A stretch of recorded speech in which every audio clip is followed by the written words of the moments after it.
Hello, it's me, Local Weather Network, aka IG2415, and today I'm going to be talking about Disturbance 1. Now, there will be a lot of things to get through today, including some questions such as who could be impacted, where's the system heading, and could it even develop? All really good questions I will be answering for you all today. Now, as you can see on my screen, at the National Hurricane Center put on, you can see we have a 60% chance of development as we had yesterday.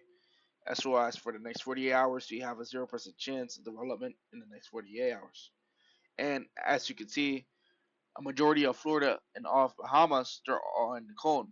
Now, Cuba was majority of Cuba was also in the cone, as well as Haiti and the Dominican Republic and the USA Virgin Islands. Now, this doesn't mean that they won't receive potential heavy rain and flooding. They still could receive heavy rain and flooding as well. But as of right now, this system is still really unorganized. We will have to wait until the next few days to see what we can potentially get from the system. Now, we have a few models to also go through today, and as I'm going through the models, I'm gonna show you my thoughts as well as where the system could potentially go and can it even develop into a potential tropical storm or hurricane. So let's go. Okay, so here we have the American model. So as you can see, this is for 8 p.m. as of today, July 30th. So let's get right into it.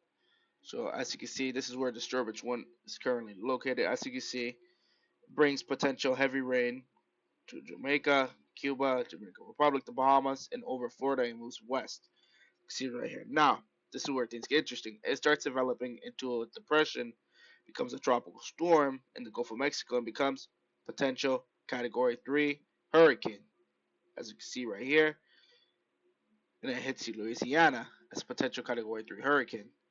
Now, this is for the American model. As you can see, I'm going to be showing as well as the European model, the Canadian model, the German model. So, let's go. Okay, the American model showed something that is consistent. Yesterday, it showed a hurricane, Category 2 hurricane develop and hit Texas. Now it's showing Category 2 hurricane or Category 3 hurricane developing and hitting Louisiana after it organizes in the Gulf of Mexico. So, so far the American model is trying, not trying, but it's being consistent on what this low pressure or this potential system could do.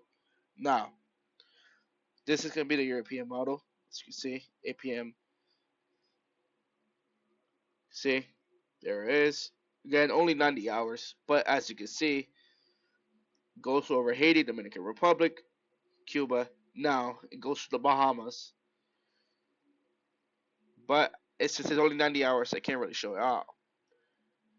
Now I'm gonna go ahead and show the Canadian model. As you can see, Canadian model shows the same thing as the European model. It goes over Haiti, Dominican Republic, goes to the Bahamas. It organizes a little bit. It moves north along the Carolinas. It moves east away. As you can see right here. And the Canadian model seems to be agreeing with the European model on the path that it could be taking. As you can see, develops, or not develops, but it starts organizing a little bit near the Carolinas, and it moves east away from us. Now, that's what we want. We don't want a potential hurricane, especially a Category 3 hurricane, to impact any part of the United States or anyone at that will. Because when a hurricane happens, things get real. People can die, hundreds of millions of dollars are lost, and we don't want the American model to be right as far as actual hurricane developing, as you saw. And so this is what could happen. Again, this is the American model predicting it. It's not European, as far as I just said. The European and the Canadian seem to be agreeing on something similar, where it goes near the Bahamas, starts organizing a little bit, becomes just a weak low pressure, and just moves away. As you can see, The American model predicts it starts organizing, then goes south, then goes west, and hits Louisiana as a potential Category 3 hurricane. That's something that could be extremely deadly. I mean, a Category 3 hurricane, especially how Louisiana is, with the problems with water. I mean, that's just a really bad storm, especially a Category 3 hurricane. Now, I'm going to go ahead and show the dust as well, and tell you why it won't be able to develop as of right now as well. As you can see, a lot of Saharan dust over environmental dust over where this system is, or this tropical wave. As you can see, just not enough humidity for it to be able to develop around this part near Haiti, Dominican Republic. Now, as you can see, after the Saharan dust, some of it moves away, it starts gaining the humidity again when it moves.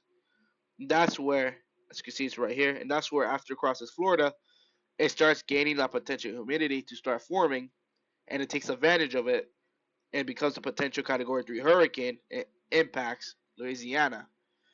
As you can see, that's something it wasn't able to do near Puerto Rico because it was too much dust and it wasn't able to develop.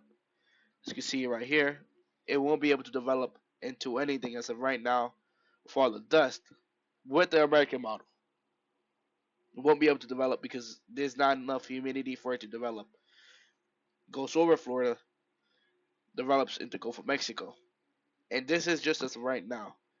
But since it's being really consistent, as it did yesterday, where it was something similar, but it was a Category 2 and it impacted Texas, it's still agreeing that it could become a potential hurricane and impacting some part of the United States. Okay, so here we have the American model with the wind speed. So I'm gonna go ahead and show you what the potential wind speed of the system can look like. Now, you can see you're not gonna be able to see that much until it starts going over here. But the system is around here, as you can see from this dark color. As you can see, it goes over the Bahamas, over Florida.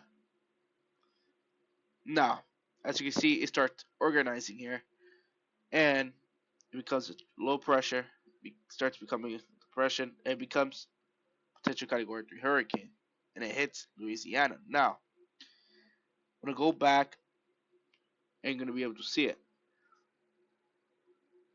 right before it impacts Louisiana.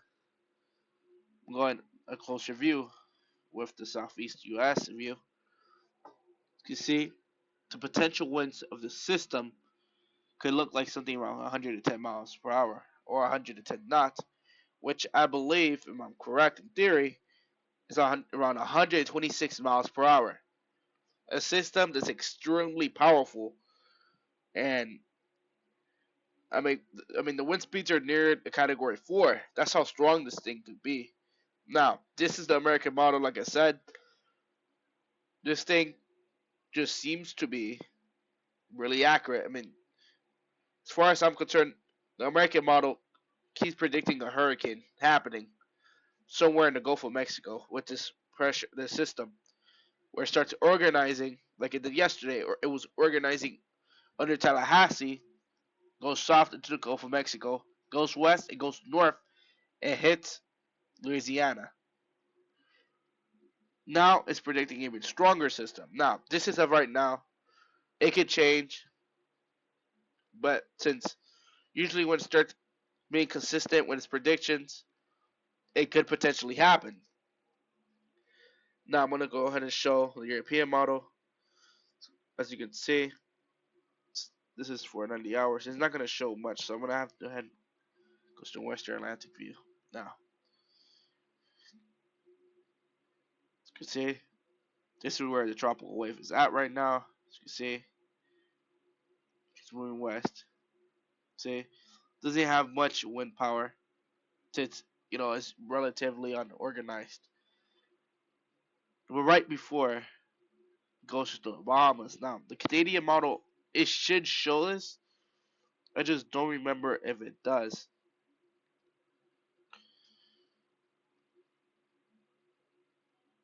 It just shows slightly more. But as you can see, it starts developing some wind along the Carolinas and moves north. This is gonna be the German model. I forgot to show. As you can see, this is where the system is, or the low pressure. See, it touches, or it's right next to Florida, the Bahamas. It moves north, and then it starts doing the same thing as the Canadian model. Now, this is the thing. The Germany model, the European model, and the Canadian model all seem to agree that it's going to be going towards Florida, or at least the Bahamas, go alongside the Carolinas, and move away east. Now, the American model seems to be doing so thing where it goes over Florida to the west, goes under Tallahassee, starts organizing, moves south, and starts strengthening into a potential hurricane impact in Louisiana. Now, this is something that we have to keep an eye out for, because if it does do this, where it starts organizing, become a potential tropical storm, this is gonna be a real threat for all the people that live here. They live in all parts of Louisiana, Alabama, Florida, Texas. It's gonna be a potential threat, especially having near a Category 4 hurricane strength. This is not something that you want to be able to play with. It's gonna be, if according to the American model, it could be a potential threat. But this is just the information I have right now. When it updates around 2 a.m., I'll do a quick update if anything major has changed. So yeah, this is just for the 8 p.m. update. Peace out.